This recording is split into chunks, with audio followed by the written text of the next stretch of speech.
देखो अपन 12th chapter कर रहे थे और काफ़ी लॉन्ग हो गया चैप्टर, मतलब काफ़ी दिन हो गए इसको चलते चलते, तो आज ख़त्म हो जाएगा। आज इस चैप्टर को ख़त्म कर देंगे, क्वेश्चन कर लेंगे इस चैप्टर के। वात दोष हो गया, पित्त दोष हो गया, कफ दोष हो गया, ठीक है।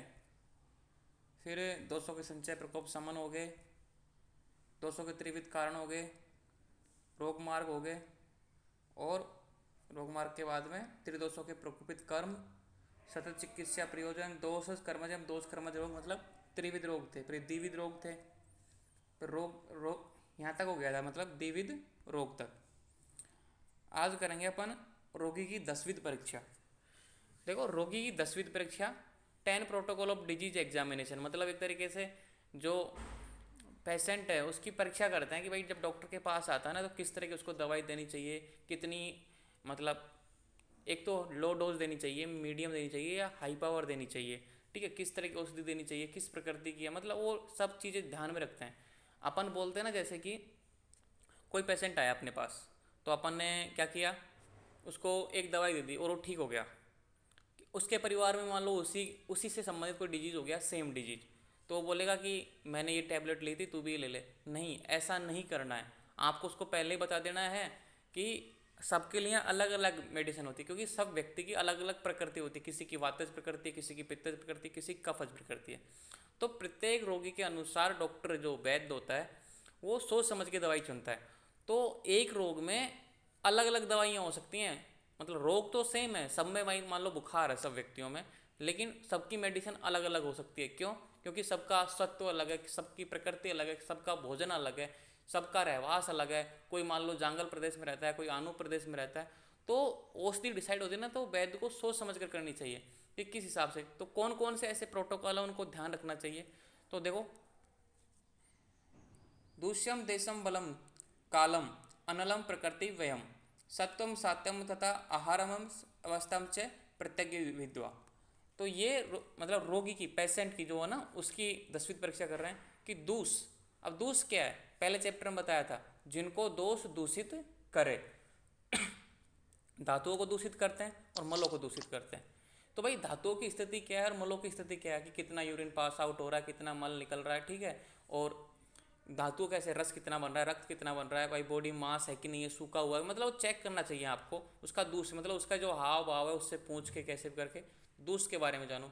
देश, कौन से आवास में रहता है, कि भाई वो जंगल प्रदेश में रहता है कि वातज प्रदेश में रहता, मतलब वो कफज प्रदेश में रहता है, सामान्य रहता है, तो उससे पूछ लेना चाहिए कि आप कहाँ के निवासी हो।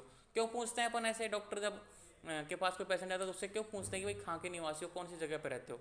इसलिए पूछते हैं ताकि जाकि औषधि देने में हम डिसाइड कर सकें कि कौन सी एरिया में, कौन से क्षेत्र में अपन को कौन सी औषधि देनी है। तो देश, बल, बल कैसा है, जैसे कि एक तो होता है बल जैसे कि भाई मध्यम है, उत्तम है, या फिर निम्न है, कि कमज़ोर है, बिल्कुल मीडियम है, या फिर हाँ अष्टपुष्ट है, बस बीमारी है लेकिन शरीर के बल पे कोई इफेक्ट नहीं पड़ा, ऐसे उससे बारे में पूछ लेना चाहिए।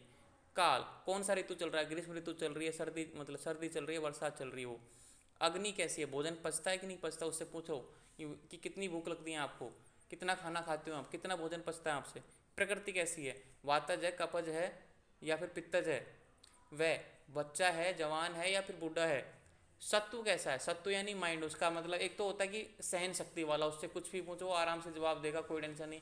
वो तो एक तो होता है थोड़ा सा ही उससे कुछ पूछो, 10 सवाल पूछ लो, डॉक्टर साहब दवाई देने दो, इतने सवाल मत पूछो, बस पहले ही बिखर गया वो। मतलब सत्व कैसा है उसको, एकदम मतलब औषधियों को सहन करने युक्त है, सवालों को सहन करने, मतलब एकदम सत्व अवर है, मध्यम है या श्रेष्ठ है, मतलब एक तरीके से।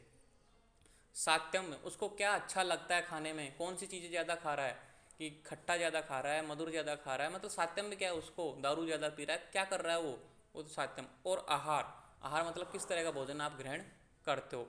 इस ये सारे क्वेश्चन उससे पूछने चाहिए। ये सारे क्वेश्चन पूछने के बाद ये हो गई 10।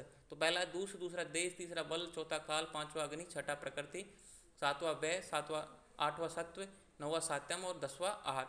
ये सब 10 की परीक्षा करने के बाद में, रोगी से पूछ के बाद में, रोग की भिन्न भिन्न अवस्थाओं की, जैसे कौन सा रोग हुआ है उसको, उसके बारे में भिन्न भिन्न अवस्थाएं, जैसे कि अभी हुआ ही है या 2-3 साल हो गए, या फिर मतलब क्रॉनिक हो गया, 10 साल से चलता आ रहा है ये रोग, तो रोग की भिन्न भिन्न अवस्थाओं में अति सूक्ष्म विवेचना करके चिकित्सा में प्रवृत्त होता है। कहने का मतलब है कि इन 10 की परीक्षा करने के बाद में 10वीं रोगी की 10वीं परीक्षा करने के बाद में साथ में ही रोगी की मतलब जो रोग था ना उसको जानना चाहिए कि वो कितना पुराना है, नया है कि पुराना है। जब वो चिकित्सा करते ना अति सूक्ष्म विवेचना करके चिकित्सा में परिवर्त होता है। कौन? वैद्य। या फिर इन सभी का सूक्ष्म ज्ञान करके ही चिकित्सा करनी चाहिए। कहने का मतलब है कि इन 10 का सूक्ष्म ज्ञान करने के बाद में ही चिकित्सा करनी चाहिए। आप ऐसे नहीं कि पेशेंट आया आपने उससे कुछ नहीं पूछा सीधी दवाई दे दी। मान लो कि वो जंगल प्रदेश में रहता है और आपने उसको उष्णता वाली और दवाई दे दी, तो जंगल प्रदेश के साथ तो वैसे ही उष्णता रहती है, वहाँ पे वात प्रकोप तो वैसे ही होता है और दवाई के साथ भी और उष्णता हुई, रोग ठीक होने की बजाय कॉम्प्लिकेशन बढ़ गए। तो ये सारी चीज़ें ध्यान रखनी, इसीलिए आयुर्वेदा को श्रेष्ठ चिकित्सक बोला जाता है। क्यों? क्योंकि वो हर तरीके से ध्यान रखता है। यहाँ पे मैंने एक श्लोक लिखा है ओनली 10 है, इन 10 को इंक्लूड किया है। ये अगली लाइन है ना कि इन सभी का सूक्ष्म ज्ञान करके चिकित्सा करनी चाहिए, उसका अलग श्लोक था लेकिन वो इतना इंपॉर्टेंट नहीं था इसलिए मैंने उसको हटा दिया। ओनली यही श्लोक लिखा है कि दूसम देशम बलम काल अलम प्रकृति में सत्व सातम तथा आहारम, ठीक है, मैं अवस्था च प्रत्येक विधा, मतलब विभिन्न विभिन्न अवस्थाओं में रोग की भी जांच कर लेनी चाहिए लास्ट में। तो लेकिन ये मुक्त 10 है ना, ये आहार तक, ये आपको रोगी की 10वीं पर की, मतलब रोगी से पूछना है क्वेश्चन, रोगी के बारे में जानना है, ठीक है, कि भाई रोगी के दो धातु कैसे हैं, रोगी का देश कौन सा है, रोगी का बल कौन सा है, रोगी का काल कौन सा है, रोगी की अग्नि कैसी है, रोगी की प्रकृति कैसी है, रोगी की आयु कौन सी है। तो ये सब रोगी के बारे में, ना कि डिजीज, ठीक है। तो यहाँ पे देखो 10 प्रोटोकॉल ऑफ डिजीज लिख दिया मैंने, इसको मैं सही कर दूंगा, ठीक है, क्योंकि किताब में ही गलत था तो मैंने अभी ध्यान नहीं दिया इसको, मैं डिजीज को हटा दूंगा, लास्ट फाइनल पीडीएफ भेजूंगा अभी थोड़ी देर बाद में। तो मैं यहाँ पे पेशेंट लिख दूंगा, ठीक है, रोगी की 10वीं परीक्षा, क्योंकि बहुत कन्फ्यूज होते हैं। एक तो रोग की परीक्षा, एक है रोगी की परीक्षा। तो ये रोगी की परीक्षा है, रोगी की 10वीं परीक्षा, मतलब आपको पेशेंट की जो मरीज व्यक्ति है ना उसके बारे में जानना है। क्लियर ये बात? ठीक है। अब देखो 200 के भेद, 6 वृद्धि के अनुसार शरीर में 200 के, ये फिर मैंने गलती कर दी, 63 है, मतलब 63 भेद बताएं, लेकिन अभी समझाओगे थोड़ी देर के लिए, मैं इसको सही कर दूंगा। मतलब आचार्य वाघभट्ट ने तो बताया 62 ही है, लेकिन 63 हो जाते हैं टोटल। मैं लिख दूंगा यहाँ पे 62 लिख दूंगा कि 62 भेद बताएं, इसको मैं सही कर दूंगा। तो 2 गलती हो गई यहाँ पर, डिजीज की जगह मुझे एक तो करनी है पेशेंट और यहाँ पे करना है 62 भेद बताएं आचार्य वाघभट्ट ने। 63वां भेद वात पित्त कफ की समानता होना स्वास्थ्य है। अब देखो एक तो वात पित्त कफ, कौन सा वात बढ़ गया, कफ 6 पित्त 6, इस तरीके से ऐसे विभिन्न विभिन्न तरह के योग बनाते हैं ना, तो इस तरीके से 62 योग बनते हैं कि वात 6 पित्त 6 कफ वृद्धि, फिर कफ वृद्धि 6, ऐसे करके मतलब बहुत सारे योग 63 बनते हैं। मतलब आपको याद रखना कि ये 62 बन जाते हैं कि 6 वृद्धि के अनुसार शरीर में 200 के 62 भेद बताएं, 6 वृद्धि के अनुसार। कभी कौन सा दोष 6 है, कभी कौन सा दोष वृद्धि है, तो इस तरीके से कभी मान लो 2 दोष एक साथ 6 हो गए, 1 बढ़ गया, कभी 1 दोष 6 हो गया, 2 बढ़ गए, इस तरीके से 62 भेद होते हैं। तो 62 भेद बताएं किसने? आचार्य वाघभट्ट ने। 63वां भेद वात पित्त कफ की समानता होना स्वास्थ्य है। कहने का मतलब जो अपने नॉर्मल अवस्था है कि वात पित्त कफ एक नॉर्मल अवस्था में रहते हैं बॉडी में, उसको भी इंक्लूड कर लिया अलग से, तो इसलिए 63 हो गए टोटल। क्वेश्चन आएगा कि आचार्य वाघभट्ट ने कितने 200 के भेद बताएं, तो आपको आंसर देना है 62, ठीक है, लेकिन साथ में लिख देना कि भाई वात पित्त कफ की समानता होना भी एक 63वां भेद माना जा सकता है, आप ऐसे लिख सकते हो, ठीक है। तो ये कोई इंपॉर्टेंट नहीं है, एक लाइन थी इसलिए मैंने इसको बता दिया आपको। ये 62 याद रखना, मैं इसको सही कर दूंगा कि 6 वृद्धि के अनुसार शरीर में 200 के 6 वृद्धि के अनुसार तो 62 है, और एक है साम्य अवस्था वाला जो नॉर्मल वाले सही।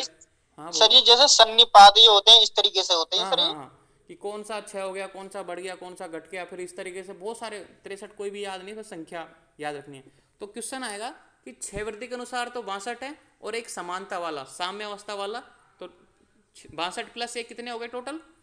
63, ठीक है। इस तरीके से 200 के भेद। अब देखो 200 का असंकत्व, ये इंपॉर्टेंट नहीं है लेकिन फिर भी मैंने लिख दिया कि रस रक्त आदि धातुओं के मिलने से एवं उसके 6 समता एवं वृद्धि के भेद से तरतम के योग से ये असंख्य हो जाते हैं।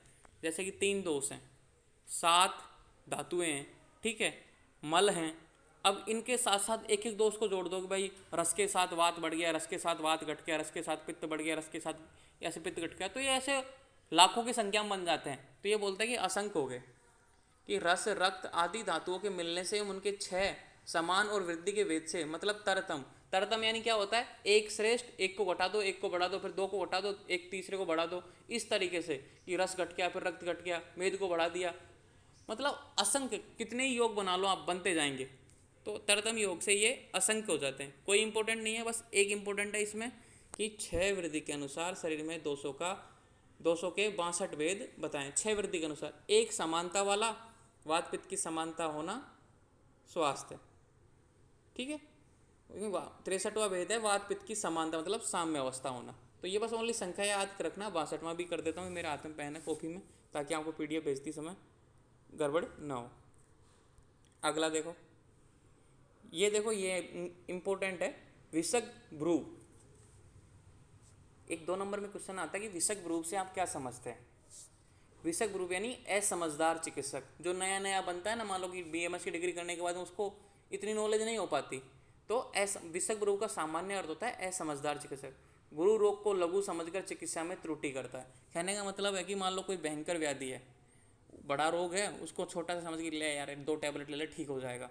या फिर कोई मतलब छोटा सा रोग है, उसको बड़ा समझ के अरे यार ये तो भयंकर वाला, उसको डरा दिया और हाई डोज दे दी उसको। मतलब चिकित्सा सही ढंग से नहीं करना, रोग को सही ढंग से नहीं जानना, विसर्ग भ्रू मतलब असमझदार चिकित्सक को विसर्ग भ्रू कहते हैं। 2 नंबर का क्वेश्चन आता है कभी कभी ये, देखो कैसे है, जिसमें गुरु रोग में कम मात्रा में संशोधन औषध देता है। मतलब कहने का मतलब हैवी बड़ा रोग है, जैसे कि उसको बहुत ज़्यादा मतलब सीवियर कंडीशन है, मतलब एक तरीके से बहुत ज़्यादा हालत ख़राब है व्यक्ति की, जिसमें गुरु रोग में कम मात्रा में संशोधन औषध, मतलब कम मात्रा में उसको कम एमजी की, मतलब मान लो कोई है तेज बुखार है और उसको 100 एमजी की गोली दे रहा है, कैसे पार पड़ेगी, ठीक है। तो संशोधन औषध देता है, जिससे औषध पूर्ण रूप से संशोधन नहीं कर पाती और रोग को बढ़ाती है। कि भाई औषधि तो दी लेकिन कम दी। और लघु रोग में अधिक मात्रा में तीक्ष्ण संशोधन औषध के प्रयोग से अति योग हो जाता है।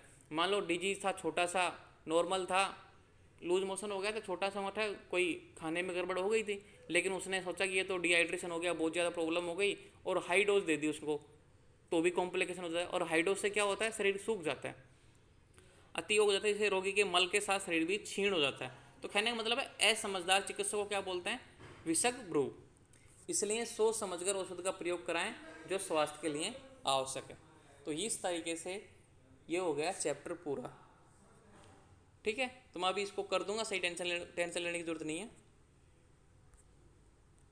एक तो ये डिजीज के हटा के मैं पेशेंट कर देता हूँ और यहाँ पे 62 कर देता हूँ कि 6 वृद्धि के अनुसार शरीर के 200 के 62 पे थे।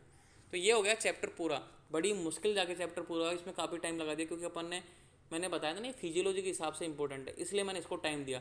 एक एक वर्ड का मीनिंग बताया, एक एक लाइन का मीनिंग बताया, जो कॉपी में लिखा हुआ है, जो नोट्स में लिखा हुआ है, ठीक है। तो ये चैप्टर हो जाता है पूरा। हाँ प्रीति बोलो। सर 200 का असंख्यत्व एक बार और बता दीजिए। 200 का असंख्यत्व, कहने का मतलब है यस कि सर। रस, रक्त, मांस, मेद, अस्थि, मज्जा, शुक्र, ठीक है, ये 7 धातुएं हैं। अब देखो 3, जब 200 के 3 थे, वात पित्त कब थे, उनसे ही 63 भेद बन गए, मतलब 62 भेद बन गए 6 वृद्धि से। अब उनमें 7 और जोड़ दो, तो मतलब रस के साथ वात जुड़ गया, रस के साथ पित्त जुड़ गया, रस के साथ कब जुड़ गया, इस तरीके से एक एक को बढ़ाते जाओ, एक एक को घटाते जाओ, इस तरीके से जोड़ोगे ना, तो ये मतलब हजारों की में लाखों की संख्या में पहुंच जाते हैं वेद। तो इसलिए इसको असंख्य बोल दिया, गिन नहीं सकते। देखो जैसे कि वात पित्त 6 धातु वृद्धि, वात पित्त 6 धातु, रस धातु 6, फिर मतलब पित्त को बढ़ा दिया, फिर कप को घटा दिया, और 6 को रक्त को बढ़ा दिया। इस तरीके से आप मतलब कितने योग बना सकते हो। तो ये इतना इंपॉर्टेंट नहीं है कि रस, रक्त आदि धातुओं के मिलने से उनके 6 समान और वृद्धि के भेद से तरतम, मतलब कभी किसी को बढ़ा दिया, कभी किसको बढ़ा, कभी रस को बढ़ा दिया, कभी वात को बढ़ा दिया, कभी इस तरीके से, मतलब बहुत सारे भेद बन जाते हैं। तो ये असंख्य हो जाते हैं इस तरीके से। क्वेश्चन नहीं आएगा, क्वेश्चन आएगा बस 6 वृद्धि के अनुसार शरीर के 200 के 62 भेद, आपको बस इतना सा याद रखना है, ठीक है। ओके हाँ, तो ओके ये सर। हो गया चैप्टर पूरा। अब करते हैं इसके क्वेश्चन।